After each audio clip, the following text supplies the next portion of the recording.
여러분의 구독과 좋아요는 저에게 큰 힘이 됩니다. 오늘은 강북구 삼영동 3-4번지로 작업을 나갈 겁니다. 평범한 빈집이 아니고 이 연고가 없는 한 청년이 살았던 집입니다. 안타깝게 돌아가신 지 2개월 정도 지나고 이웃 주민의 신고로 발견되었습니다.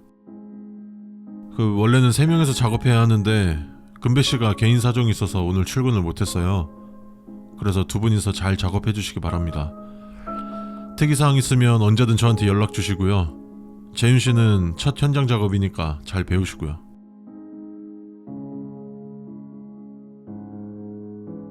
안녕하세요. 이걸 보고 계시다면 아마 저는 세상을 떠난 뒤겠군요. 누가 보고 있을지는 모르지만 저희 부모님만큼은 아니길 바랍니다. 만약에 부모님이 보고 계시다면 죄송한 마음뿐이에요. 믿을지는 모르겠지만 저는 살기 위해서 최선을 다했고 제 힘으로 어떻게 할 수 있는 게 아니었습니다.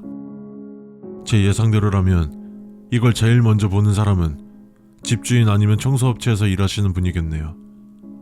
죄송합니다. 이렇게 곤란한 상황을 만들어서. 아래 적어놓은 걸 반드시 읽어주세요. 믿기 어렵겠지만 믿으셔야 합니다. 그래야지.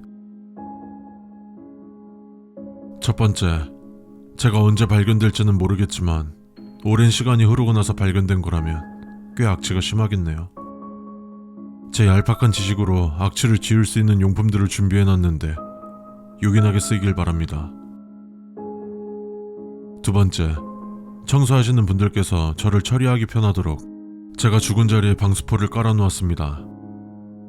부디 제가 죽고 난 후 저한테서 나오는 모든 분비물들이 다 방수포 쪽으로 떨어져 쉽게 치우셨으면 좋겠습니다. 또한 대단히 죄송하며 감사드립니다. 세 번째, 제 물건 중에 오컬트 물건들이 많아요. 그 중에서는 외국에서 저주받았다고 하는 물건들도 있는데 그것들은 수납장에 별도 유리관으로 보관해놨습니다. 그 물건들은 따로 보관해뒀다가 달이 가장 높고 밝게 뜬 날 불태워주세요. 네 번째, 문을 열고 들어서자마자 보이는 시계를 절대로 건드리지 마세요. 만지는 것도 안 됩니다. 모든 것을 치운 뒤에 수거해주세요. 그 시계는 정말로 오랫동안 멈춰 있었습니다. 어쩌면 태엽이 고장났을지도 모르겠네요. 다섯 번째, 제 휴대폰을 식탁 위에 올려놨어요. 잠금 설정은 꺼놨습니다. 갤러리에 들어가서 제가 있는 사진을 모두 지워주세요. 모두가 절 잊었으면 좋겠네요. 여섯 번째, 예전에 들은 건데 시체의 구더기라든지 곰팡이 같은 것들이 피어서 점점 썩는 거래요. 구더기 같은 건 그냥 청소업체분들께서 약을 치든지 하셔서 제거하면 될 일이지만 문제는 곰팡이입니다. 아예 버섯을 연상시킬 정도로 제 몸에 곰팡이가 크게 자랐다면 무리하게 손으로 건드리지 마세요. 부탁입니다.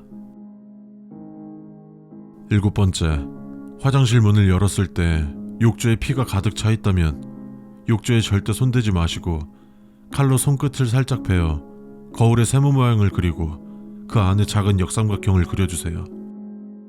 정확하게 그렸다면 그 현상은 곧 사라질 겁니다. 여덟 번째, 집안에 고양이가 있다면 스스로 나갈 때까지 창문과 문을 활짝 열어놔주세요. 제가 키우던 녀석은 아니지만 절대 쫓아내서는 안 돼요. 아홉 번째, 옷가지들과 이불, 신발, 생활용품들은 이미 기부단체에 기부해서 따로 정리할 건 없을 겁니다. 냉장고에 있던 모든 식료품들도 다 처리해둔 상태고요. 혹시라도 갓난아기의 옷이나 끈적이는 붉은 액체가 냉장고에 들어있다면 역겹겠지만 그걸 드셔야 합니다. 반드시 그래야만 해요. 갓난아기의 옷은 집 밖에 큰 버드나무 아래에 묻어주면 됩니다. 열 번째, 침대 밑은 되도록 보지 말아주세요.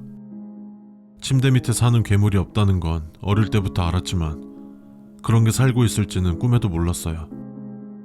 차라리 괴물이었다면. 어쨌든 그걸 본다고 해서 누가 다치거나 죽는 일은 없을 거예요. 앞으로의 삶이 조금 고달파지겠죠. 11번째, 제 방에 태워진 사진들을 자세히 쳐다보지 마세요. 제 고통은 오직 저만 간직하겠습니다.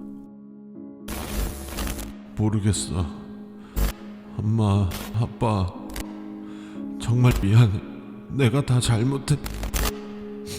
나는 죽을 때까지도 너무 마음을 찢는 피어나인 것 같아. 사랑, 그리고 보고 싶어. 무서워. 12번째, 키가 매우 작은 남자아이가 집으로 와서 게임 같이 하던 삼촌은 어디 가셨어요? 라고 물어본다면 이사 갔다고만 말해주세요. 12-1, 나이 많은 할아버지께서 계속 초인종을 누르고 계신다면 제가 죽었다고 하지 말아주세요. 생전 저를 가장 사랑해주셨던 분입니다. 13번째, TV 앞에 작은 다육이 식물이 있을 거예요. 믿기 힘드시겠지만 그것은 보통 우리가 생각하는 식물이 아니에요. 어느 식물원에서 일하는 지인에게 받은 건데 물이나 비료 등으로 키울 수 있는 식물이 아니에요. 그것을 회수한 후 아파트 단지 놀이터 구석에 화분 통째로 놔두시면 누군가가 그것을 회수해 갈 거예요. 14번째, 안방 벽에 그을린 자국은 신경 쓰지 마세요. 제가 이 집에 들어오기 한참 전부터 있던 자국입니다. 다만 그 자국을 너무 오랫동안 쳐다보지 마세요. 15번째, 저는 비흡연자입니다. 만약 방금 전까지 피던 것처럼 불씨가 사라지지 않는 담배가 보인다면 밟아서 꺼주세요. 그 불씨가 담배에서 멈출 거라 생각되진 않습니다. 혹시나 창문 근처에서 수없이 많은 담배꽁초를 보았다면 최대한 빨리 이 집을 나가야 합니다. 근데 이미 늦었을 수도 있을 거예요. 16번째, 혹시라도 청소 도중 택배가 온다면 절대 그것을 만지지 마시고 바로 경찰에 신고해주세요. 몇 년 전부터 시키지도 않은 택배가 밤낮 상관없이 배달되고 있었어요. 그 택배 기사도 어쩌면 사람이 아닐지도 몰라요. 17번째, 다용도실에 가보면 작은 로봇 장난감이 하나 있습니다.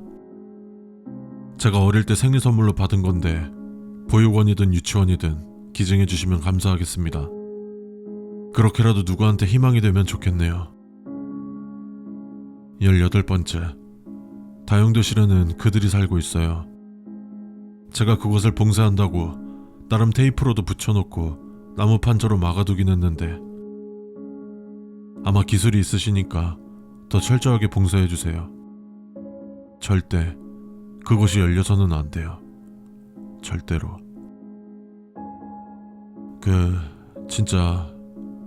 진짜로 무례한 말이지만 한 번만 들어주시길 바랍니다. 모든 정리가 끝나고 나면 제 방에다가 짜장면을 한 번만 배달시켜주시면 안 될까요? 정말 죄송합니다. 마지막으로 한 번만 짜장면을 먹고 싶습니다.